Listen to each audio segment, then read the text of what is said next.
Yes, అందరికి ప్రణామాలు.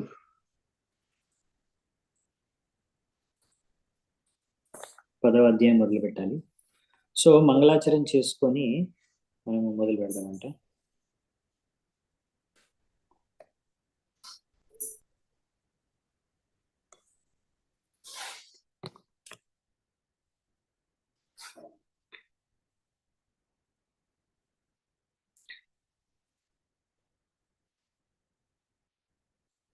ఓం అజ్ఞానతిమిరాంధస్య జ్ఞానాంజనాశలాకయా చక్షురున్మిలితం యేన తస్మై శ్రీగురవే నమః. శ్రీచైతన్యమనోభీష్టం స్థాపితం యేన భూతలే స్వయం రూపः కదా మह्यं దదాతి స్వ పదాంతికం. వందేహం శ్రీగురూన్ శ్రీయుతాపదకమలం శ్రీగురున్ వైష్ణవాంశ శ్రీరూపం సాగ్రజాతం సహగణ రఘునాథాన్వితాం తం సజీవం సాద్వైతం సావధూతం పరిజన సహితం కృష్ణ చైతన్య దేవం శ్రీరాధా కృష్ణపాదాన్ సహగణ లలితా శ్రీ విశాఖాన్వితాంశ నమా ఓం విష్ణుపాదాయ కృష్ణప్రేష్టాయ భూతలే శ్రీమతే భక్తివేదాంత స్వామినితే నామినే. నమస్తే సారస్వతే దేవే గౌరవాణి ప్రచారిణే నిర్విశేష శూన్యవాది పాశ్చాత్య దేశధారిణే. నమో మహావదన్యాయ కృష్ణ ప్రేమ ప్రదాయతే కృష్ణాయ కృష్ణ చైతన్య నామినే గౌరత్విసే నమః. హే కృష్ణ కరుణా సింధో దీనబంధో జగత్పతే గోపేశ గోపికా కాంత రాధాకాంత నమోస్తుతే. తప్త కాంచన గౌరాంగీ రాధే బృందావనేశ్వరి వృషభానుసుతే దేవే ప్రణమామి హరిప్రియే. नीलाचल निवासाय नित्याय परमात्मने बलभद्र सुभद्राभ्यां जगन्नाथाय ते नमः. वाञ्छाकल्पतरुभ्यश्च कृपा सिन्धुभ्य एव च पतितानां पावनेभ्यो वैष्णवेभ्यो नमो नमः. जय श्री कृष्ण चैतन्य प्रभु नित्यानंद श्री अद्वैत गदाधर श्रीवासादि गौरभक्तवृंद. हरे कृष्णा कृष्ण कृष्ण हरे हरे, हरे राम राम राम हरे हरे. हरे कृष्ण. సో మనం ఈరోజు నెక్స్ట్ అధ్యాయం 8వ స్కందం, అందులో ఇప్పుడు 10వ అధ్యాయం ఈరోజు మొదలు పెడుతున్నాము.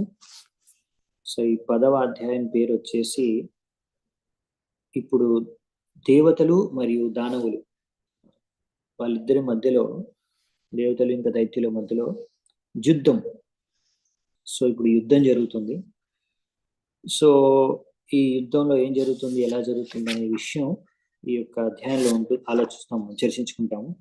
ఈ అధ్యాయంలో యాక్చువల్లీ తాత్పర్యాలు ఎక్కువగా లేవు, చాలా తక్కువగా తాత్పర్యాలు ఉన్నాయి ఈ అధ్యాయంలో. సో అందుకని మనం ఎక్కువగా ఇక్కడ చర్చించుకునేది ఉండదు, చాలా తక్కువ ఉంటుంది చర్చించుకునేది. మోస్ట్లీ ఇక్కడ మనం ఏ శ్లోకాలు అవుతున్నాయో అన్ని శ్లోకాలు చదువుకుంటూ దాని అర్థం చూసుకుంటూ వెళ్దాము. స్టోరీ అంటే ఫైటింగ్ ఉంటుంది, మొత్తము యుద్ధం ఎలా జరుగుతుంది అనే విషయం, ఎవరెవరిని చంపుతున్నారు ఏంటనేది. సో అది చదువుకుంటూ వెళ్ళిపోదామంట, స్టోరీ మాత్రం ఎక్కువ ఉంటుంది, ఆ పాటే చూద్దామంట. సో శుకదేవ్ గోస్వామి పరీక్షిత్ మహారాజుకి చెప్తున్నారు. శ్రీ శుక ఉవాచ ఇతి దానవదైత్యేయ నావిందన్ అమృతం నృప యుక్తాః కర్మాణి యత్తాశ్చ వాసుదేవ పరాణ్ముఖాః. తో శుకదేవ్ గోస్వామి ఏమంటున్నారంటే, హే రాజన్, అప్పుడు ఈ అసురులు ఎవరైతే ఉన్నారో దైత్యులు, ఇది దానవ దైత్యేయ, సో దానవులు దైత్యులు వీళ్ళు అందరూ కూడా చాలా కష్టపడి ఎంతో పరిశ్రమ చేసి ఈ సముద్ర మంథనం చేశారు. కానీ ఫలితం ఏమైంది? వాళ్ళు వాసుదేవుడి యొక్క భక్తులు కాని కారణంగా, అవునా, సో వాళ్ళేంటి, వాసుదేవ పరాణ్ముఖ, వాసుదేవుడి యొక్క భక్తులు కాదు గనక ఆ భగవంతుడు కృష్ణుడు వాసుదేవుడు వాళ్ళకి ఆ భాగ్యం కలిగించలేదు. అమృతం తాగే భాగ్యం వాళ్ళకి కలగలేదు. ఏ కారణంగా అంటే వాళ్ళు భగవంతుడికి భక్తులు కాదు. సో మరి తర్వాత ఏం జరిగిందంటే, సాధయిత్వామృతం రాజన్ పాయయిత్వా స్వకాంసురాన్ పశ్యతాం సర్వభూతానాం యయౌ గరుడ వాహన. ఈ విధంగా ఇప్పుడు భగవంతుడైతే ఆ సముద్రం అంతా నీళ్ళ ముగించి అందులో వచ్చిన అమృతాన్ని దేవతలకి పంచేసి అంతా బాగానే సెటిల్ చేసేసినట్టే చేసేసాడు. ఆయన భక్తులందరికీ దేవతలకి పంచేశాడు అమృతం. తర్వాత అక్కడి నుంచి ఆయన నిజస్వరూపం ధరించి గరుత్మంతుడు గరుడు మీద ఎక్కేసి వెళ్ళిపోయాడు ఆ ధామానికి. సో ఆయన పని చేసి వెళ్ళిపోయాడు భగవంతుడు. కానీ ఇక్కడ ఏం జరిగిందంటే, సపత్నానాం పరాం వృద్ధిం దృష్ట్వా తేదితి నందనాః అమృష్యమానా ఉత్పేతుర్ దేవాన్ ప్రత్యుద్యతాయుధాః. సో ఈ విధంగా దేవతలు ఈ యొక్క సముద్రం అంత నీళ్ళలో చెప్పాలంటే వాళ్ళకి మొత్తం ఫలితం దక్కడం కారణంగా వాళ్ళే ఇప్పుడు విజయం సాధించారు. ఇది చూసి ఇప్పుడు మాకన్నా వాళ్ళు ఈ అమృతం లభించి మాకన్నా శ్రేష్టమైన స్థితిలో ఉండడం చూసి ఈ అసురులు తట్టుకోలేకపోయారు. అందుకనే వెంటనే ఇప్పటికిప్పుడే యుద్ధం చేయాలనేసి వాళ్ళ యొక్క అస్త్రాలని బయటికి తీసి యుద్ధానికి బయలుదేరారంట దేవతల వైపు. తత సురగణా సర్వే సుధయా పీతయైదితాః ప్రతిసంయుయుధు శస్త్రైర్ నారాయణ పదాశ్రయాః. ఇప్పుడు దాని తర్వాత ఇప్పుడు ఆల్రెడీ అమృతం తాగేశారు దేవతలు. ఇప్పుడు ముందులాగా శక్తిహీనులే కాదు, చాలా శక్తివంతులై ఉన్నారు. ఇంకా అంతేకాకుండా భగవంతుడి శరణాగతులై భగవంతుడి యొక్క ఆశ్రయాన్ని గ్రహించి ఆయన ఆదేశాల ప్రకారమే నడుచుకున్నారు. కాబట్టి ఇప్పుడు వాళ్ళు కూడా ఎంతో ప్రక్రమ శక్తితో ఆ యొక్క అసురుల పైన వాళ్ళు కూడా వాళ్ళ అస్త్రాలు తీసి వాళ్ళు కూడా యుద్ధం చేయడం మొదలు పెట్టారంట. తత్ర దైవాసుర నామ రణ పరమధారుణ రోదసీ ఉధన్వతో రాజంస్ తుములో రోమహర్షణ. ఇప్పుడు ఎంత భయంకరమైన యుద్ధం మొదలైందంటే దైవాసుర సంగ్రామం. సో రణ దారుణంగా ఉందంట యుద్ధం. అక్కడే పాల సముద్రం యొక్క ఒడ్డునే అక్కడే యుద్ధం మొదలు పెట్టేశారు. సో ఈ యుద్ధం ఎంత భయంకరంగా ఉందంటే అది ఎవరైనా వింటే, ఏ రాజన్ వారి యొక్క రోమాలు అది వెంట్రుకలు నిలబడిపోతాయి, బాడీలో శరీరం పైన వెంట్రుకలన్నీ నిలబడతాయంట. అంటే అలా అంత ఆశ్చర్యాన్ని అంత భయాన్ని కలిగించే విధంగా ఉందంట. తత్రాన్యోన్యం సపత్నాస్తి సంవృద్ధా మనసోరణే సమాసాధ్యాసిభిర్బాణైర్ నిజగ్నుర్వివిధ్యాయుధైః. సో ఇప్పుడు ఎంతో కోపంతో ఇరుపక్షాలు కూడా యుద్ధం చేస్తున్నారు. ఇద్దరు ఎంతో శత్రుభావనతో ఒకరినొకరు ఖడ్గాలతో బాణాలతో రకరకాల అస్త్రాలతో ఆక్రమణ చేస్తున్నారు. సో ఈ విధంగా యుద్ధం అనేది బాగా జరుగుతుందన్నమాట దైవాసుల మధ్యలో. సో ఇలా రెండు రకాల మనుషులు, దైవ అసుర లేకపోతే దేవత దానవులు అనేది ప్రపంచంలో అన్ని చోట్ల ఉంటారు. ఏదో మన ఈ యొక్క భూమి మీదే మంచివారు చెడ్డవారు అనే ఉండరు, ప్రతి దగ్గర ఉంటారు మంచివారు చెడ్డవారు. సో ఈ విధంగా పెద్ద పెద్ద రాజులు, ఇప్పుడు సూర్యుడు చంద్రుడు ఇట్లాంటి చంద్రగ్రహం సూర్యగ్రహాన్ని పాలించే రాజులైన వాళ్ళకు కూడా రాహు వంటి శత్రువులు ఉంటారు. సో ఈ విధంగా అప్పుడప్పుడు రాహు కూడా అందుకే అలా సూర్యుడి పైన చంద్రుడి పైన ఆక్రమణ చేసినప్పుడు మనకి గ్రహణం, ఆ విధంగా మనం దాన్ని చూడొచ్చు అన్నమాట. సో అంటే ఈ అసురులు ఇంకా దేవతల యొక్క మధ్యలో యుద్ధం అనేది ఎంతో కాలం, సనాతన కాలం నుంచి నడుచుకుంటూ వస్తుంది. అంటే సృష్టి ఆరంభం నుంచి వీళ్ళిద్దరు గొడవ పడుతూనే ఉన్నారు. పుట్టినప్పటి నుంచి ఇలా గొడవ పడుతూనే ఉన్నారు. ఇప్పుడు కూడా పడుతున్నారు, ఇంకా పడుతూనే ఉంటారు. ఎప్పటి వరకు అంటే, ఎప్పటివరకు అయితే ఇరుపక్షాల నుంచి కూడా ఎవరైతే తెలివైన వారు, బుద్ధిమంతులు ఉంటారో వాళ్ళిద్దరూ కూడా కృష్ణ భావనామృతం, కృష్ణ భక్తులుగా మారరు అప్పటి వరకు. సో ఈ విధంగా అప్పటి వరకు యుద్ధం అనేది జరుగుతూనే ఉంటుంది. సో ఇదన్నమాట ముఖ్యమైన విషయం. సో నెక్స్ట్ చూద్దామంట 7వ నంబర్ శ్లోకం. శంఖతూర్య మృదంగానాం భేరీ ఢమరినాం మహాన్ హస్త్యశ్వ రథపత్తినాం నదతాం నిస్వనో భవత్.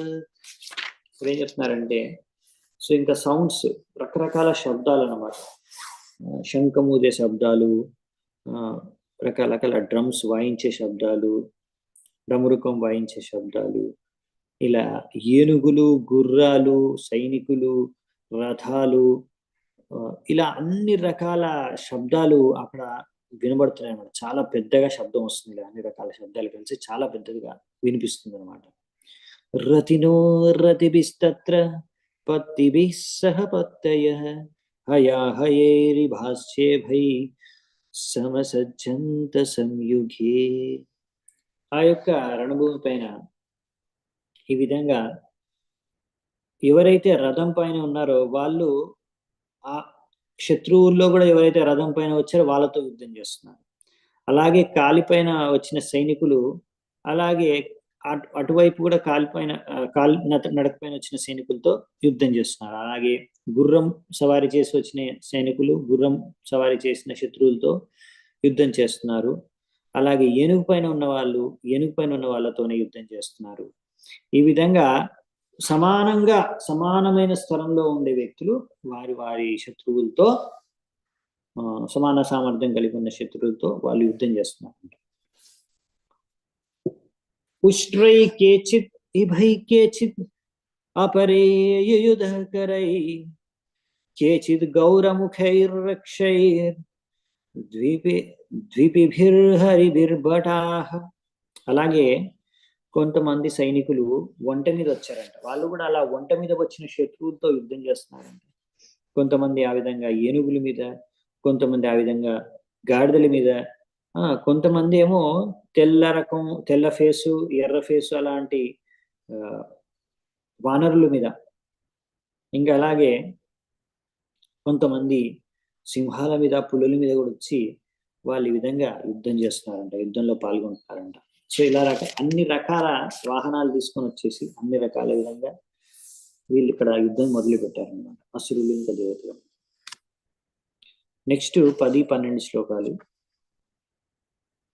గృద్రై కంకైర్భకైరణ్యే శియేన బాససైస్తిమింగళైః శరభైర్మహిషైఖడ్గైర్ గోవృషైర్గవయారుణైః శివభిర్ ఆకుభిః కేచిత్ కృకలాశైషశైర్నరైః భస్తేరేకే కృష్ణశరీశరైః హంసైరన్యే చ శూకరైః అన్యే చలస్థలకాగైః సత్వైర్వికృత విగ్రహైః సేనయోరుభయోరాజన్ వివిశుస్తు గ్రతోగ్రతః. హే రాజన్, అలా కొంతమంది సైనికులు గద్దెల వెనకాల కూర్చొని, రకరకాల పక్షుల వెనకాల కూర్చొని కూడా యుద్ధం చేశారంట. కొంతమంది తిమింగిలాల వెనకాల కూర్చొని యుద్ధం చేశారంట. అవునా? అలాగే కొంతమంది శరభాల వెనకాల, కొంతమంది బఫెల్లో బర్రెల పైన, కొంతమంది రైనోసరస్ పైన, కొంతమంది ఆవుల పైన, ఎద్దుల పైన, ఈ విధంగా రకరకాల పశువులు, పక్షులు అన్నిటిపైన వాళ్ళందరూ ఎక్కి యుద్ధం చేస్తున్నారంట. అలాగే కొంతమంది నక్కల పైన, కొంతమంది ఎలుకల పైన, కొంతమంది బల్లుల పైన, కొంతమంది కుందేల పైన, ఇలా మనుషుల పైన కూర్చొని, కొంతమంది మేకల పైన, ఇలా జింకల పైన, ఈ విధంగా ఎలుగుబంట్ల పైన, అసలు పందుల పైన కూర్చొని కూడా, అంటే అసలు ఏ పక్షి, ఏ పశువు, ఏ ప్రాణి దొరికితే ఆ ప్రాణి పైన కూర్చొని వాళ్ళు నేలపైన నీళ్ళల్లోంచి ఆకాశంలోంచి యుద్ధాలు చేస్తున్నారంట 2 పక్షాల నుంచి కూడా. సో ఇంత వెరైటీగా ఉందన్నమాట యుద్ధం. ఇలాంటి యుద్ధం మీరు ఎప్పుడు ఊహించి ఉండరు. చిత్రధ్వజ పటైరాజన్ నాతపత్రై సితామలై మహాధణైర్వజ్రదండైర్ విజనైర్బార్హచామరై వాతోద్దుప్తరోషిషైర్ అచిర్భిర్వర్మభూషణైः స్ఫురద్భిర్విశदैः శాస్త్రైः సుతారాం సూర్యరశ్మిభిः దేవదానవవీరాణాం ద్విజనియౌ పాండునందన రేజతుర్వీరమాలాభిర్యదసామివ సాగరం. హే రాజన్, ఇంకా ఆ విధంగా ఇరుపక్షాల్లో సైనికులు రకరకాల జెండాలు, రకరకాల ఈ విధంగా గొడుగులు, రకరకాల ఆభూషణాలు ధరించిన ఈ గొడుగుల్ని తీసుకొని ఈ విధంగా చామర ఉంటుంది కదా, పికాక్ ఫెదర్ ఫ్యాన్, ఇవన్నీ తీసుకొని ఇప్పుడు రకరకాల పైన కింద వస్త్రాలు ఏవైతే ధరించారో అవన్నీ కూడా గాలికి ఎగురుతూ చాలా అంటే కలర్ఫుల్గా ఉందంట, చాలా అందంగా కనిపిస్తుందంట వాతావరణం. ఇంకా ఆ విధంగా వాళ్ళు వేసుకున్న ఆభరణాలన్నీ కూడా ఆ యొక్క సూర్యుడి వెలుతురు మెరిసిపోతున్నాయంట. వాళ్ళ యొక్క శస్త్రాలు కూడా అన్ని మెరుస్తున్నాయంట. ఆ విధంగా ఇప్పుడు ఎలా ఉందంటే 2 సముద్రాలు యొక్క సైనికులు వచ్చి ఇక్కడ కలుస్తున్నట్టుగా కనిపిస్తుందంట. అంటే చాలా కలర్ఫుల్గా ఉందన్నమాట ఎన్విరాన్మెంట్, యుద్ధం యొక్క వాతావరణం. నెక్స్ట్ 16 నుంచి 18 శ్లోకాలు. సో ఇక్కడ అందుకే నేను ఒకేసారి 2, 3, 4, 5 శ్లోకాలు ఇచ్చేస్తున్నాను, ఎందుకంటే తాత్పర్యాలు లేవు, ఓన్లీ యుద్ధం ఎలా జరుగుతుందని వర్ణన కాబట్టి. సో అందుకే మనం కూడా అలాగే చదువుకుంటూ వెళ్ళిపోతున్నాం. వైరచన బలి సంఖ్యే సుసురాణాం చ మూపతిః యానం వైహాయసం నామ కామగమయ నిర్మితం సర్వసంగ్రామికోపేతం సర్వాశ్చర్యమయం ప్రభో అప్రతర్క్యం అనిర్దేశ్యం దృశ్యమానం అదర్శనం ఆస్థితస్తద్విమానాగ్ర్యం సర్వాణీకాధిపైర్వృతః బాలవ్యజన ఛత్రాగ్రై రేజే చంద్ర ఇవోదయే. ఇంకా ఈ యొక్క యుద్ధంలో ముఖ్యమైన సేనాపతి, దైత్యుల యొక్క సేనాపతి వచ్చి మహారాజు బలి, విరోచనుని యొక్క పుత్రుడు. ఆయన ఒక అద్భుతమైన విమానం, దాని పేరు వచ్చేసి వైహాయస అనే విమానం పైన ఆయన కూర్చొని, ఆ విమానం ఎంత అందంగా ఉందంటే ఆ విమానం మాయాదానవుడి ద్వారా నిర్మించబడింది అనమాట. సో అందులో అన్ని రకాల అస్త్రాలు ఉన్నాయన్నమాట యుద్ధం చేయడానికి కావాల్సినవి. ఇంకా ఆ విధంగా అతి వర్ణించలేము, అంత అద్భుతంగా ఉంది. ఇంకా దాన్ని మనం ఊహించుకోలేనంత అద్భుతంగా ఉందంట రథం, విమానం. ఇంకా చెప్పాలంటే దాని యొక్క ప్రత్యేకత ఏంటంటే, ఒకసారి అది ఆకాశంలో కనిపిస్తుందంట, ఒక్కొక్కసారి అది కనిపించట్లేదంట. అటువంటి విమానం అది. ఈ విధంగా ఎంతో చక్కని విమానం, అందులో మంచి చామరాలు ఉన్నాయి ఫ్యాన్ చేసుకుంటూ. సో మహారాజ్ బలి ఆ విధంగా తన యొక్క మిగతా సైనికులు, ఇంకా సేనాపతులు, వీళ్ళందరి మధ్యలో ఎలాగైతే చంద్రుడు ఆకాశంలో మెరుస్తూ ఉంటాడు అలా మెరుస్తున్నాడంట అన్ని దిక్కుల బలి మహారాజు, అంత చక్కగా కనిపిస్తున్నాడు అన్నమాట. నెక్స్ట్ 19 నుంచి 24 వరకు. తస్యాసన్ సర్వతో యానైర్ యూతానాం పతయోసురాః నమూచి శంబరో బాణో విప్రచిత్తిర్ అయోముఖః ద్విమూర్ధా కాలనాభూతरहेतिर्हेतिरिल्वलः शकुनिर्भूतसन्तापो वज्रधंष्ट्रो विरोचनः हयग्रीव शङ्कुशिराः कपिलो मेघधुन्दुभिः तारकश्चक्रदृक्शुम्भो निशुम्भो जम्बवुत्कलः अरिष्टोऽरिष्टनेमिश्च मयश्च त्रिपुराधिपः अन्ये पौलोमकालेय निवत कवचादयाः अलब्ध भागसोमस्य केवलं क्लेशभागिनः सर्व एतेरणमुखे बहुशो निर्जितामराः सिंहनादं विमुञ्चन्तः शङ्खान् दद्मुर्महारवान् दृष्ट्वा सपत्नानुत्सिक्तान् बलभिः कुपितो भृशाम्.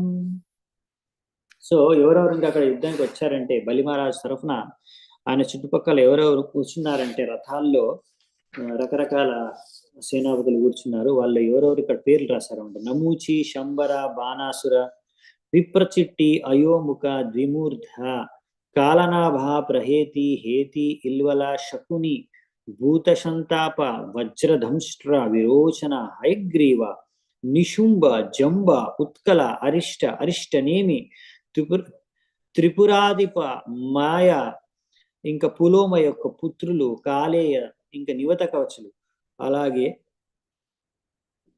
ఇంకా వీళ్ళందరూ కూడా ఎందుకు ఇక్కడికి వచ్చారంటే వీళ్ళకి కూడా అమృతం దొరకలేదు.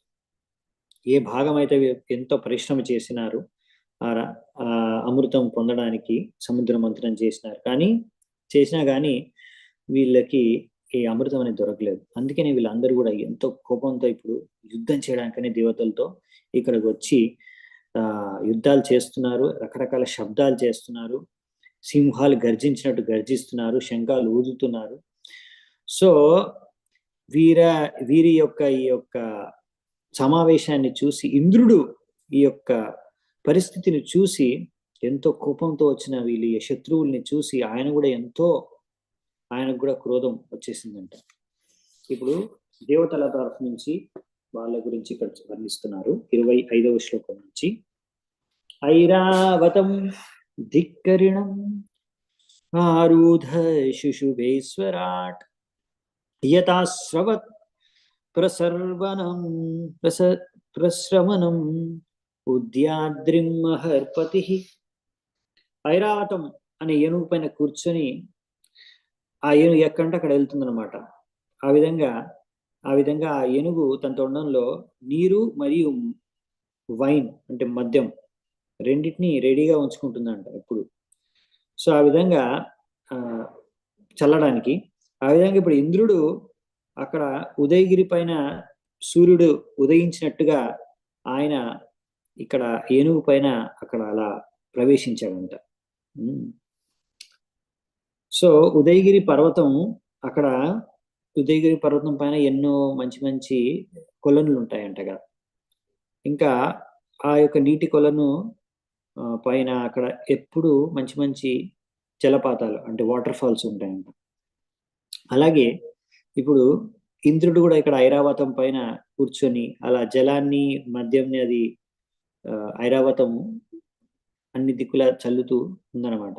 ఆ విధంగా అది నీరు జలపాతం అలాగే ఐరావతం అనేది ఒక పర్వతం లాగా, ఇంద్రుడేమో దానిపైన సూర్యుడు లాగా కనిపిస్తున్నాడంట ఉదయగిరి పర్వతం పైన. ఐరావతం అనే ఉదయగిరి పర్వతం పైన సూర్యుడు ఉదయించినట్టు ఆయన ఉదయించి కనిపిస్తున్నాడంట అక్కడ యుద్ధ క్షేత్రంలో. ఇది ఇంద్రుడి యొక్క వర్ణన. బలిమహారాజు వర్ణించారు ఫస్ట్, ఇప్పుడు ఇంద్రుడిని వర్ణించారు. అలాగే ఇప్పుడు బలిమహారాజుతో పాటు ఎవరెవరు అసురులు వచ్చి అక్కడ యుద్ధం చేయడానికి వాళ్ళ గురించి చెప్పారు. ఇప్పుడు ఇంద్రుడితో పాటు ఎవరెవరు ఉన్నారు దేవతలు యుద్ధం చేయడానికి వాళ్ళ గురించి చెప్తారు. తస్యాసన్ సర్వతో దేవా నానావాహ గజాయుధాః లోకపాలా సహగణైర్ వాయువగ్ని వరుణాదయః. సో ఇంద్రుడితో పాటు ఇంద్రుడితో పాటు వచ్చిన దేవతలు అందరూ కూడా రకరకాల వాహనాల పైన వాళ్ళు కూడా రకరకాల జెండాలు వాళ్ళ యొక్క అస్త్రాలని తీసుకొని వచ్చారంట అక్కడ. వాళ్ళు ఎవరున్నారంటే ముఖ్యంగా వాయుదేవుడు, అగ్నిదేవుడు, వరుణదేవుడు, ఇంకా మిగతా లోకపాలకులు, ఇంకా వారి యొక్క పార్షదులందరూ కూడా అక్కడ యుద్ధం చేయడానికి వచ్చారంట. 27వ నంబర్ శ్లోకం. తేన్యోన్యం అభిసంశ్రిత్య క్షిపంతో మర్మభిర్మితః ఆహ్వయంతో విశంతోగ్రే యుయుధుర్ద్వంద్వయోధినః. ఆ విధంగా దేవతలు ఇంకా దానవులు వాళ్ళిద్దరూ ఒకరినొకరు ముఖాముఖి వచ్చేసారు. ఇంకా ఆ విధంగా వాళ్ళిద్దరు కూడా ఒకరి హృదయాన్ని చీల్చే విధంగా ఇప్పుడు ముందు శబ్దాలతో యుద్ధం చేశారు. దాని తర్వాత వాళ్ళు అందరూ కూడా 1 to 1 అలా ఒక్కొక్కరితో యుద్ధం చేయడం మొదలు పెట్టారంట. యుయోధో బలిరింద్రేణ తారకేణ గుహుస్యత వరుణో హేతినా యుద్ధ్యాన్ మిత్రో రాజన్ ప్రహేతినా. ఓ రాజా, బలి మహారాజు ఇంద్రుడితో యుద్ధం చేయగా కార్తికేయుడు తారకతో, వరుణుడేమో హేతితో, మిత్ర ఏమో ప్రహేతితో యుద్ధం చేయడం మొదలు పెట్టారంట. యమస్తు కాలనాభేన విశ్వకర్మామయేన వై శంభరో యుయుదే త్వస్త్ర సవిత్రాతు విరోచన. యమరాజు కాలనాభుడితో, విశ్వకర్మ మాయాదానవుడితో, త్వష్ట సంబరుడితో, ఇంకా సూర్యుడేమో విరోచనుడితో యుద్ధం చేయడం మొదలు పెట్టారంట. నెక్స్ట్ 30-31 శ్లోకాలు. అపరాజితేన నముచిర్ అశ్వినో వృషపర్వణ సూర్యో బలి సుతైర్దేవో బాణజ్యేష్ఠస్య తేన చ రాహునా చ తస్త సోమః పులోమ్న యుయుదే నిలః నిశుంభాశుంభయోర్దేవి భద్రకాళీ తరస్విని. సో నెక్స్ట్, అపరాజిత అనే దేవత నమూచితో యుద్ధం చేయగా ఇద్దరు అశ్విని కుమారులు వృషపర్వ అనే అసురుడితో యుద్ధం చేస్తున్నారు. సూర్య భగవానుడు బలిమహారాజు యొక్క 100 మంది పుత్రులతో యుద్ధం చేయగా బాణాసురుడితో మొదలగు వారితో, రాహు చంద్రుడితో యుద్ధం చేస్తున్నాడు. ఆ విధంగా గాలిని నియంత్రించే దేవత పులోమతో యుద్ధం చేయగా శుంభ నిశంభులు వాళ్ళిద్దరూ కూడా దుర్గాదేవి భద్రకాళితో యుద్ధం చేస్తున్నారు. సో ఇక్కడ దుర్గాదేవి, కార్తికేయుడు అందరూ వచ్చేసారన్నమాట యుద్ధం చేయడానికి. ఈ విధంగా ఇంకా నెక్స్ట్ ఇంకా ఎవరెవరు యుద్ధం చేస్తున్నారో చూద్దామంట. వృషాకపిస్తుజంబేన మహిషేన విభావసు ఇల్వలసః వాతాపిర్ బ్రహ్మపుత్రైరరిందమ కామదేవేన దుర్మర్ష ఉత్కలో మాతృభిః సహ బృహస్పతిస్ శోసనాస నరకేన శనైశ్చరః మరుతో నివాతకవచై కాలేయైర్వసవోమరాః విశ్వదేవాస్తు పౌలోమై రుద్రాకృదో వశైః సహ. ఓ పరీక్షిత్ మహారాజా, ఈ విధంగా శత్రువుల్ని అనగదొక్కే అరిందమ భగవంతుడు శివుడు జంబతో యుద్ధం చేయగా విభావసు మహిషాసురుతో యుద్ధం చేశారు. ఇల్వల ఇంకా తన యొక్క బ్రదర్ వాతాపి వాళ్ళు వచ్చేసి అన్నదమ్ములు బ్రహ్మదేవుడి యొక్క పుత్రులతో యుద్ధం చేయగా దుర్మర్ష అనే అసురుడితో కామదేవుడు యుద్ధం చేశాడు. ఉత్కల అనే అసురుడితో మాత్రక అనే దేవత యుద్ధం చేసింది. బృహస్పతితో శుక్రాచార్యుడు యుద్ధం చేయగా శనైశ్చర్యుడితో నరకాసురుడు యుద్ధం చేశాడు. ఆ విధంగా మరుతులతో నివత కవచ అనే అసురులు యుద్ధం చేయగా వసులతో కాలకే అనే అసురులు యుద్ధం చేశారు. విశ్వదేవ అనే దేవతలతో పౌలామ అనే అసురులు యుద్ధం చేయగా రుద్రలు క్రోధవశ అనే అసురులతో యుద్ధం చేశారు, ఎవరైతే క్రోధానికి వశీభూతులై ఉంటారు. ఈ విధంగా రకరకాల, అంటే ఇప్పుడు శివుడు, పార్వతి, కార్తికేయుడు అందరూ యుద్ధంలో పాల్గొన్నారు. తయేవం ఆజావసురా సురేంద్ర ద్వంద్వేన సమహత్య చ యుధ్యమానాః అన్యోన్యమాసాద్య నిజగ్నురోజస జిగీషవస్తీక్ష్ణసరాసితోమరైః. సో ఆ విధంగా ఇక్కడ దేవతలందరూ కూడా, అసురులందరూ కూడా ఎవరైతే ఇక్కడ ఉపస్థితమయ్యారో రణభూమిలో ఈ విధంగా యుద్ధం చేయడం, ఒకరినొకరు పైన ఆక్రమణ చేయడం మొదలుపెట్టారు. ప్రతి ఒక్కరు కూడా విజయం సాధించాలనే ఉద్దేశంతో ఇలా ఒకరొకరితో ఓరావరిగా యుద్ధం చేస్తూ ఆ రకరకాల అస్త్రాలతో ఒకరినొకరు ఆక్రమణ చేస్తూ యుద్ధం జరుగుతుందంట. భూషండిభిశ్చక్రగదర్ష్టి పట్టిశై శక్త్యుల్మకై ప్రాస ప్రసవద్ధైరపి నిష్ట్రింశభల్లై పరిఘై సముద్గరై సబింది పాలైశ్చ శిరాంసి చిచ్చిదు. ఆ విధంగా ఒక్కొక్కరు తలకాయ నరుకుతున్నారంట. రకరకాల భూషుండి, చక్ర, గద, రిష్టి, పత్తిష్క, శక్తి, ఉల్ముక, స్ప్రాష, శవదాస్, నిశ్రిమాస్, ఇంకా ఇలాంటి ల్యాన్సెస్, పరిగాస్, ముద్గురాస్, బిండి పాలచి, ఇవన్నీ రకరకాల అస్త్రాల పేర్లు అంట. ఈ రకరకాల అస్త్రాలతో ఒకరి తలకాయ ఇంకొకరు నరుకుతున్నారంట. ఈ విధంగా యుద్ధం జరుగుతుందంట. గజాస్తురంగా సరతా పాదాతయ సరోహవాహ వివిధా విఖండితా నికృత్త బాహూరు శిరోదరంఘ్రయస్ చిన్న ప్రజేశ్వాసత్వనుత్రభూషణాః.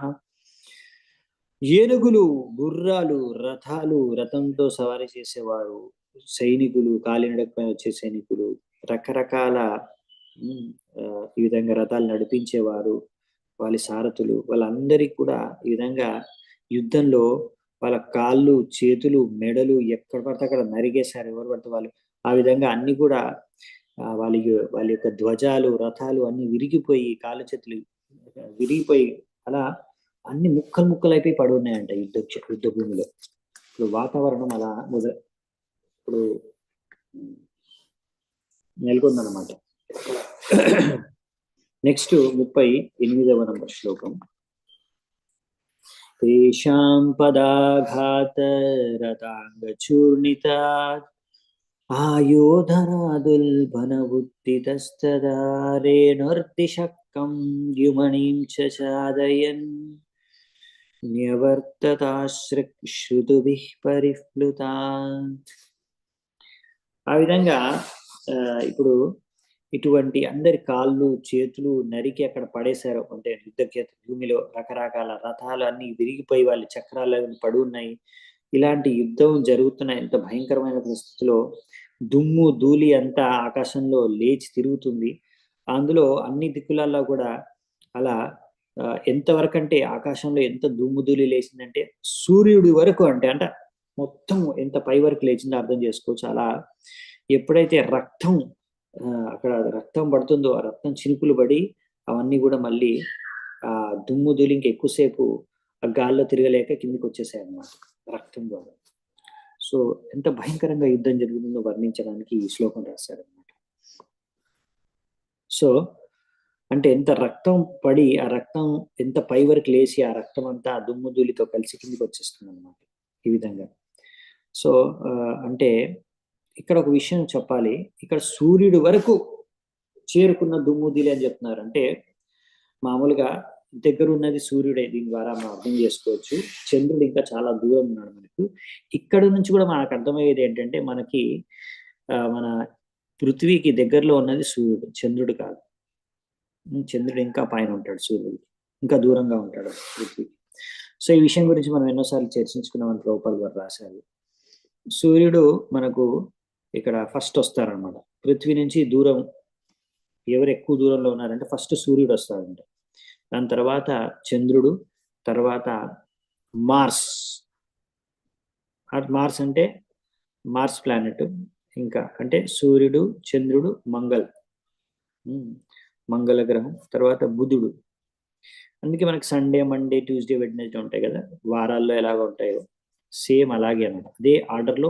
అంటే అది ఆర్డర్ అనేది మన పృథ్వీ నుంచి ఎంత దూరంలో ఉన్నాయి దాని ప్రకారం ఈ గ్రహాలు దాని ప్రకారమే ఆర్డర్ ఇచ్చారంట. సో సూర్యుడు వచ్చేసి 93 మిలియన్ల మైళ్ళ దూరంలో మన పృథ్వీకి ఉన్నాడు. అయితే భాగవతం ప్రకారం చంద్రుడు ఆ విధంగా ఇక్కడ పృథ్వీకి వి అండర్స్టాండ్ సూర్యుడికి ఇంకా పైన, ఇంకా దూరం, సూర్యుడి కన్నా కూడా ఎంత దూరం అంటే ఇంకా 16 లక్షల మైళ్ళు ఇంకా దూరం ఉన్నాయంట. కాబట్టి ఆ విధంగా మొత్తం జోడించుకుంటే సూర్యుడి నుంచి పృథ్వీకి ఎంత దూరం, మళ్ళీ సూర్యుడి నుంచి చంద్రుడికి ఎంత దూరం, మొత్తం జోడించుకుంటే 95 మిలియన్ల మైళ్ళ దూరంలో మనకి చంద్రుడు ఉన్నాడు అనే విషయం ఇక్కడ భాగవతం నుంచి నాకు అర్థమవుతుందని ప్రభుపాల్ గారు రాశారు. ఇప్పుడు ఒక స్పేస్ క్యాప్సూల్ అంటే అదే శాటిలైట్ రాకెట్ అది తీసుకొని స్పేస్ షటిల్ వెళ్ళి తీసుకొని చాలా వేగంగా, ఎంత వేగంగా అంటే 18,000 మైళ్ళ అంటే ప్రతి గంటకి 18,000 మైళ్ళ వేగంతో ఒకవేళ వెళ్ళినా కానీ మూన్ అంటే చంద్రుని మీద చేరుకోవడానికి 7 మాసాలు పడుతుందంట. అటువంటిది 4 రోజుల్లో చంద్రుడి దగ్గరికి వెళ్ళిపోయారంట. అది ఎలా సంభవం? కాబట్టి ఇది చంద్రుడి మీదకి వెళ్ళారు అనే విషయం అనేది అసంభవం. 4 రోజుల్లో అనేది సంభవం కాదని ఇక్కడ ప్రభుపాల్ గారు రాస్తున్నారు. నెక్స్ట్ 39వ నంబర్ శ్లోకం. శిరోభిర్ ఉద్ధూత కిరీటకుండలైః సంరంభ దృగ్భిః పరిదష్టదచ్చదైః మహాభుజైః సాభరణైః సహాయుధైః సాప్రాష్ట్రభూకర భోరుభిర్బభూ. అనువాదం: ఈ విధంగా యుద్ధం కొనసాగుతుంది. వారి యుద్ధ భూమిపైన ఈ విధంగా అన్ని చోట్ల తెగిన తలలు, కాళ్ళు, చేతులు, కవచ కుండలాలు, ఈ విధంగా వాళ్ళు శరీరాలన్నీ మృతదేహాలు, ఈ విధంగా వాళ్ళు ధరించిన వస్త్రాలు, ముకుటాలు ఇవన్నీ అక్కడ ఇక్కడ పడున్నాయంట. వాళ్ళందరూ కూడా ఇప్పుడు కూడా ఆ యుద్ధం చేస్తూ చనిపోయారు. ఒక పళ్ళు బిగించి, ఒకటి చేతులు బిగించి ఆ విధంగా చంపాలనే కసితో ఉన్నప్పుడే అలా చనిపోయారు. కాబట్టి అలాంటి పరిస్థితుల్లోనే అందరూ అక్కడ ఇక్కడ అన్ని అస్త్రాలు శస్త్రాలతో పడున్నారంట. సో ఈ విధంగా అన్ని చోట్ల మొత్తం యుద్ధ భూమి పైన అంతా కూడా ఇలా శరీరాలన్నీ కూడా రకరకాలుగా పడున్నాయి. కబందాస్తత్ర చోత్పేతుః పతితస్వ శిరోక్షిభిః ఉద్యతాయుధోర్దండైః ఆధవంతో భటాన్ మృదే. ఇలా ఇక్కడ ఒక విశేషమైన విషయం చెప్తున్నారు. ఇప్పుడు ఏంటంటే ఆశ్చర్యకరమైన విషయం ఏంటంటే ఆశ్చర్యకరమైనది, ఎన్నో తలకాయలు లేని శరీరాలు పడున్నాయంట. కానీ వారి చేతిలో అస్త్రాలు మాత్రం గట్టిగా పట్టుకొని ఉన్నాయంట.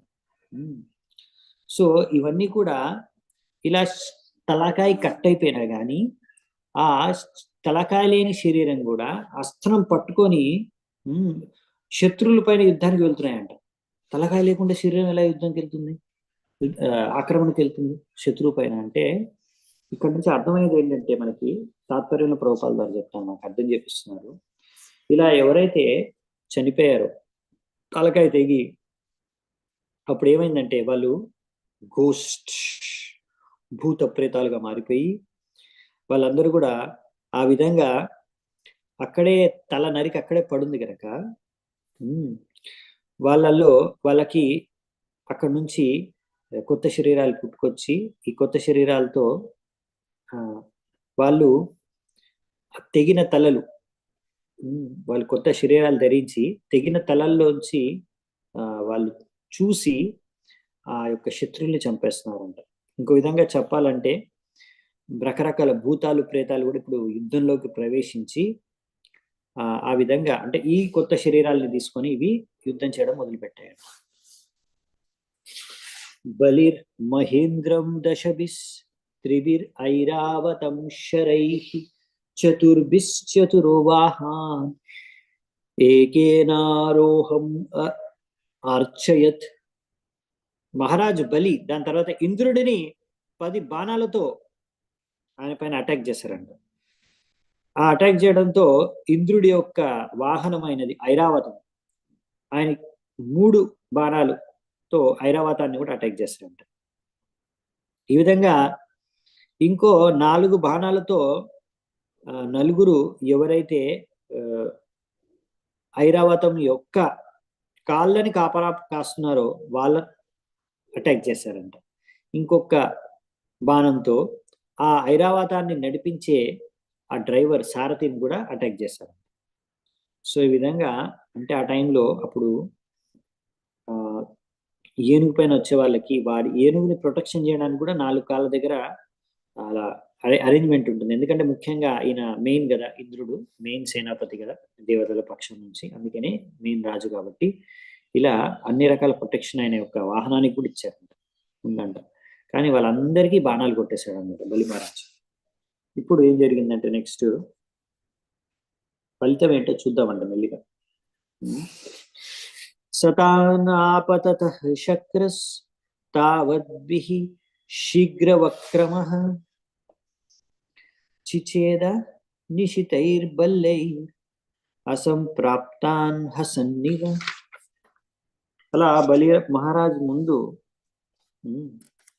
అంటే బలి మహారాజ్ అయితే ఇప్పుడు ఆ బాణాలు వదిలాడు వీటన్నిటిని చంపడానికి, వీటన్నిటి టార్గెట్ చేసి. కానీ అలా ఇంద్రుడి దగ్గరికి బాణాలు వచ్చే కన్నా ముందే ఇంద్రుడు కూడా ఎంతో దక్షతతో నవ్వుతూ ఆ అన్ని బాణాలని కూడా భల్లా అనే ఒక అతి తీక్ష్ణమైన అస్త్రంతో దాన్ని కౌంటర్ చేశాడంట. తస్య కర్మోత్తమం వీక్ష్య దుర్మర్ష శక్తిమాదదే తాం జ్వలంతీం మహోల్కాభాం హస్తస్తాం అచినద్ధరిః.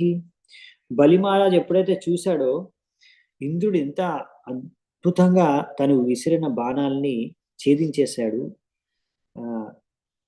కాబట్టి ఇంకా క్రోధం వచ్చేసింది బలి మహారాజ్కి ఇది చూసి. సరే అని ఇంకొక శక్తి అనే అస్త్రాన్ని తీసుకొని, ఆ శక్తి అనే అస్త్రము ఎలా ఉంటుందంటే అది దాని నుంచి ఎంతో మంటలు జదజల్లుతుందంట. ఆ శక్తి అస్త్రాన్ని తీసుకొని వదలడానికి ప్రయత్నిస్తుంటూనే ఆయన చేతిలో ఉన్నప్పుడే ఇంద్రుడు ఆ బలి మహారాజ్ చేతిలోనే ఆ అస్త్రాన్ని ముక్కలు ముక్కలు చేసేసాడంట. సో ఇలా జరుగుతుంది యుద్ధం. తత శూలం తత ప్రాసం తతస్తోమరం మృష్టయ యద్యచ్చస్త్రం సమాధద్యాత్ సర్వం తత్ అచిందత్ విభుః. ఆ విధంగా వెంటనే బలి మహారాజ్ ఇంకొక అస్త్రం ల్యాన్స్, ప్రాస, తోమర, రిష్టి ఇలా రకరకాల అస్త్రాలు ఒకటెనుకాల ఒకటి తీస్తూనే ఉన్నాడు.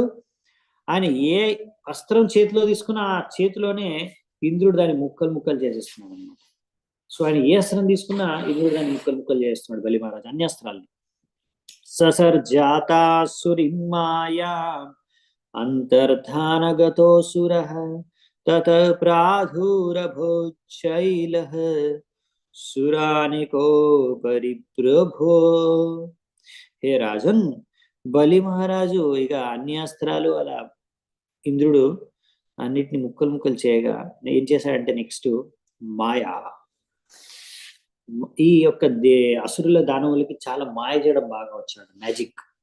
సో అక్కడ నుంచి అదృశ్యం అయిపోయాడంట బలి మహారాజు. అదృశ్యం అయిపోయి ఆ విధంగా అక్కడ నుంచి రకరకాల మాయ సృష్టించాడంట. అంటే సడన్ గా ఒక పెద్ద పర్వతం కనిపిస్తుందంట. ఆ పర్వతం నుంచి ఈ విధంగా ఆ పర్వతం వచ్చేసి ఈ దేవతల యొక్క తలకాయల పైన పడిపోతుందంట. ఆ విధంగా అక్కడ ఒక మాయ సృష్టించేశాడు. తతో నిపేతుస్తరవో దహ్యమానాదవాగ్నినా శీలా సటంక శిఖరా చూర్ణయంతో ద్విషద్బలం. ఆ విధంగా ఆ యొక్క పర్వతం పై నుంచి రకరకాల చెట్లు అన్ని మంటలు అంటుకొని పడిపోతున్నాయంట. రకరకాల ఇవన్నీ ఏంటి రాళ్ళు, రప్పలు ఇవన్నీ కూడా పడుతున్నాయి అన్నమాట. ఇంకా రకరకాల ఎంతో షార్ప్ తీక్ష్ణమైన వస్తువులు కూడా అక్కడి నుంచి పడిపోతున్నాయంట. తర్వాత ఆ విధంగా అవన్నీ దేవతల యొక్క తలకాయల పైన పడి వాళ్ళ తలకాయలన్నీ పగిలిపోతున్నాయంట ఈ విధంగా. సో ఈ విధంగా ఇప్పుడు మా అసురులు అటాక్ చేస్తున్నారు దేవతలను. మహోరాజానపి महाभागः समुपेतु ददशूकाः सिंहव्याघ्रावाराहाश्च మర్దయంతో మహాగజాః. ఈ విధంగా ఇంకా ఏం కనిపిస్తున్నాయంటే అక్కడ నుంచి రకరకాల తేళ్ళు, సర్పాలు, ఇంకా విషపూరితమైన పశువులు, ఇంకా సింహాలు, పులులు, ఎలుగుబంట్లు, పెద్ద పెద్ద ఏనుగులు, ఇవన్నీ కూడా అలా పర్వతం పై నుంచి దేవతల పైన పడిపోయి ఆ దేవతలంతా నలిగి తొక్కేస్తున్నాయంట. ఆ విధంగా యాతు ధన్యాశ్చ శతశః శూలహస్త వివాసశః చింది భిందీతి వాదిన్యస్ తథా రక్షో గణా ప్రభో.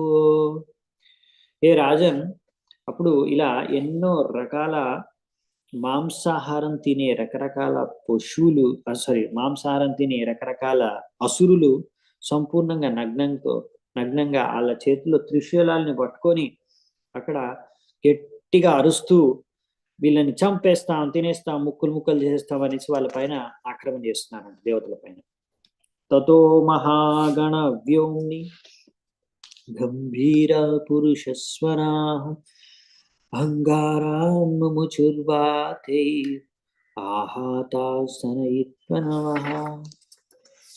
ఈ విధంగా రకరకాల భయంకరమైన ముగ్గులు, ఆ భయంకరమైన గాలులు తర్వాత ఆకాశంలో కనిపించాయంట. ఇవన్నీ రకరకాల గర్జన, మేఘాలు గర్జించే శబ్దం చేస్తూ అవన్నీ కూడా ఇవి ఉంటాయి కదా, లైవ్ కోల్స్ అంటే బొగ్గు, దాన్ని విసురుతున్నాయంట, కాలిపోతున్న బొగ్గుని. ఈ విధంగా సృష్టో దైత్యేన సుమహాన్ వహ్నిశ్వసన సారథిః సంవర్తక ఇవాత్యుగ్రో విబుధ ద్విజని మదాక్. ఆ విధంగా ఇప్పుడు బలి మహారాజు ద్వారా ఎంతో భయంకరమైన అగ్ని, ఫైర్ అక్కడ సృష్టించబడింది. ఆ అగ్ని అందరినీ దహనం చేసేస్తుంది, దేవతలందరినీ కాల్చేస్తుంది. ఇంకా ఎంతో గాలులు వీయడంతో ఇంకా అగ్ని ఇంకా మండిపోతుంది. ఇది ఎలా అంటే సంవర్తక అగ్ని, ఏదైతే సంహారం, సృష్టి యొక్క వినాశనం జరిగే సమయంలో వచ్చే అగ్నిలాగా కనిపిస్తుందంట. ఇలాంటి అగ్నిని ఇప్పుడు బలి మహారాజు సృష్టించారు. అక్కడ దేవతలందరూ కాలిపోతున్నారు అన్నమాట అగ్నిలో. తత సముద్ర ఉద్వేలః సర్వతః ప్రత్యదృశ్యత ప్రచండ వాతైరుద్ధూత తరంగావర్త వీషణః. తర్వాత ఇంకా ఏం జరిగిందంటే, ఈ విధంగా రకరకాల సుడిగాలులు, ఇంకా సముద్రం నుంచి అలలు, ఇక్కడ నుంచి ఇంకా చాలా తీవ్రంగా వీచే గాలులు, అన్ని వైపు అసలు ఎంత భయంకరమైన పరిస్థితిని ఏర్పడ్డాయంటే అందరూ అసలు ఏమీ వాళ్ళ కళ్ళకు కనిపించట్లేదు, అంత చాలా భయంకరమైన ఒక తుఫాన్ వచ్చేసిన వాతావరణం అక్కడ ఏర్పడింది అనమాట. ఏవం దైత్యేర్మహామాయే అలక్ష్య గతి బిహ్రణే సృజ్యమానాసు మాయాసు విషేదుసుర శైనకాః. సో ఇటువంటి మాయాభరితమైన ఈ ఆతరణాన్ని సృష్టించిన తర్వాత ఈ యొక్క అసురులందరూ కూడా ఇప్పుడు అదృశ్యమైపోయి ఇటువంటి భయంకరమైన పరిస్థితిని సృష్టించారు. ఇందులో ఆ అసురులు చాలా ఎక్స్పర్ట్ అనమాట ఇలాంటి మాయ చేయడంలో. సో ఇదంతా మాయలో మునిగిపోయి ఏమీ అర్థం కాక ఈ దేవతల యొక్క సైనికులందరూ కూడా నిరాశతో కృంగిపోయారంట. ఆ సమయంలో మరి ఏం జరిగింది? నతత్ ప్రతివిధిం యత్ర విదుర్ ఇంద్రాదయో నృప ధ్యాతః ప్రాదుర్భూత్ తత్ర భగవాన్ విశ్వభావనః. హే రాజన్, ఎప్పుడైతే దేవతలకి ఇంకో మార్గం కనిపించలేదు, ఈ యొక్క అసురులని ఎలా ఎదుర్కోవాలో వాళ్ళకి అర్థం కావట్లేదు, ఇంకా అప్పుడు ఏం చేశారంట, అందరు దేవతలు ఆ భగవంతుడి పైన ధ్యానం చేశాడు, ఆ సృష్టికర్త పైన ధ్యానం చేసుకున్నారు రక్షించమని. వెంటనే వాళ్ళు ధ్యానం చేసుకోగానే వెంటనే అక్కడికి ప్రత్యక్షమైపోయాడు భగవంతుడు. తథా సుపర్ణాం శకృతాంగ్రి పల్లవ పిశంగవాస నవకంజలోచన అదృశ్యతాస్యాద్యుధబాహురుల్లస శ్రీకౌస్తుభానార్ఘ్య కిరీట కుండల. సో భగవంతుడు ఇప్పుడు ఎంతో అద్భుతమైన రూపంలో అక్కడ ప్రత్యక్షమయ్యాడు అనమాట. ఆయన యొక్క కళ్ళు పద్మపు పువ్వు యొక్క రెక్కలలా, ఆయన గరుడు పైన కూర్చొని ఆయన యొక్క రెండు కాళ్ళని గరుడు యొక్క భుజాల పైన వేసి కూర్చొని ఉన్నాడు.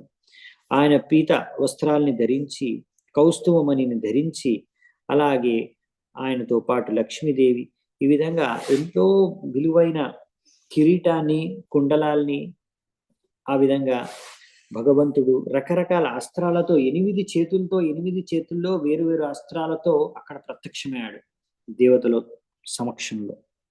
సో భగవంతుడు వచ్చేసాడు అనమాట యుద్ధం చేయడానికి. అప్పుడు ఏం జరిగిందంటే, తస్మిన్ ప్రవిష్టే సురకూట కర్మజ మాయా వినేషుర్ మహినామహీయస స్వప్నో యతాహి ప్రతిబోధాగతే హరిస్మృతి సర్వ విపద్విమోక్షణం. సో ఇక్కడ ఏం చెప్తున్నారంటే, ఏ విధంగా అయితే కలలు కంటున్న వ్యక్తి నిద్రలోంచి లేచినప్పుడు ఆ కలలన్నీ కూడా తొలగిపోతాయో, అవునా, అలాగే వీళ్ళు సృష్టించిన ఈ దానవులు దైత్యులు సృష్టించిన మాయ అనేది కూడా అలా భగవంతుడు రాగానే, ప్రత్యక్షం అవ్వగానే భగవంతుడి యొక్క తేజస్సుతో ఆ మాయ అనేది అంతా కూడా ఆ యుద్ధ క్షేత్రం నుంచి మాయమైపోయింది. అంటే ఇక్కడ మనకు తెలిసిందే, భగవంతుణ్ణి స్మరించుకున్నంత మాత్రాన అన్ని రకాల భయాల నుంచి ఒకరు ముక్తులైపోగలరు అనే దానికి ఇది సాక్ష్యం. ఇక్కడ వీళ్ళు భగవంతుడి పైన ధ్యానం చేసుకుని వెంటనే భగవంతుడు ప్రత్యక్షమైపోయాడు, అక్కడ ఉన్న అన్ని మాయలు తెలిగిపోయాయి. నెక్స్ట్ 56వ నంబర్ శ్లోకం. దృష్ట్వా మృదే గరుడవాహం నిభారివాహ ఆవిద్యశూలమభినోదతకాలనేమి తల్లీలయా గరుడమూర్ని పటద్రిహిత్వా తేనాహనం నృపసవాహమరిం త్రయోదిశ. హే రాజన్, అప్పుడు కాలనేమి అనే రాక్షసుడు, అసురుడు ఎవరైతే సింహం పైన తిరుగుతూ ఉంటాడో అతని భగవంతుడిని చూసి, గరుడ దేవుడి పైన ఉన్న భగవంతుడిని చూసి వెంటనే ఆయన త్రిశూలాన్ని తీసుకొని ఆ విధంగా గరుడ దేవుడి యొక్క తలపైన ప్రహారం చేయడానికి అనేసి ముందుకు వచ్చాడు. అప్పుడు భగవంతుడు హరి ఏం చేశారంటే, ముల్లోకలపతి అనే హరి వెంటనే ఆ త్రిశూలాన్ని చేతో పట్టుకొని ఆ త్రిశూలంతోనే ఈ కాలనేమి అనే యొక్క శత్రువుని, ఇంకా తన యొక్క వాహనాన్ని, సింహాన్ని, రెండింటిని ఒకే షాట్ లో చంపేశారు. ఒకే అస్త్రంతో, ఆయన అస్త్రంతో, కాలనేమి యొక్క త్రిశూలంతోనే కాలనేమిని, సింహాన్ని కూడా చంపేశారంట. సో ఈ విధంగా కాలనేమి ఇంకా మిగతా అసురులందరూ కూడా భగవంతుడి ద్వారా వాళ్ళందరి యొక్క మృత్యు జరిగిందనమాట. అందరినీ ఇలా భగవంతుడు చంపేశాడు హరి. అప్పుడు శుక్రాచార్యుడు ఈ అందరినీ మళ్ళీ పునర్జీవితం చేశారు. ఎవరెవరినైతే హరి చంపేస్తున్నాడు భగవంతుడు, అలా పునర్జీవితం చేయగానే మళ్ళీ భగవంతుడు మళ్ళీ చంపేశాడు. సో ఇది ఇక్కడ జరిగిందనేసి మాధవాచార్యులు మనకి చెప్పారన్నమాట తాత్పర్యంలో. సో లాస్ట్ శ్లోకం ఈ యొక్క అధ్యాయానికి. సో ఇంకా జరుగుతుంది, యుద్ధం అయిపోలేదు. 57th. మాలి సుమాల్యతి బలౌ యుద్ధిపేతాతుర్యచక్రేణ కృత్వ శిరసా వతమాలయాంస్తం ఆహత్య దిగ్మగదయా హనదండజేంద్రం తావచ్చిరోచ్చినదరేర్ నదతోర్నిధానాద్యం. తర్వాత ఇద్దరు చాలా శక్తివంతమైన అసురులు, మాలి సుమాలి, వీళ్ళందరినీ కూడా భగవంతుడు చంపేశారంట. ఆయన చక్రం, సుదర్శన చక్రంతో వాళ్ళ తలకాయలు కోసేశారంట. తర్వాత అలాగే మాల్యవాన్ అనే అసురుణ్ణి కూడా భగవంతుడు చంపేశాడు ఆయన యొక్క గదతో. ఎవరైతే ఇంకొకరు విత్ షార్ప్ క్లబ్ గదతో, ఇంకొక అతను అసురుడు ఇంకో సింహం పైన గద తీసుకొని గరుడ దేవుడిని చంపడానికి అనేసి ప్రహారం చేయడానికి వచ్చాడు. కానీ భగవంతుడు ఆయన తలకాయ కూడా తీసేశాడంట చక్రంతో, సుదర్శన చక్రంతో. ఈ విధంగా భగవంతుడు అక్కడ ఉన్న అసురుడిని చంపడం మొదలుపెట్టేశాడు.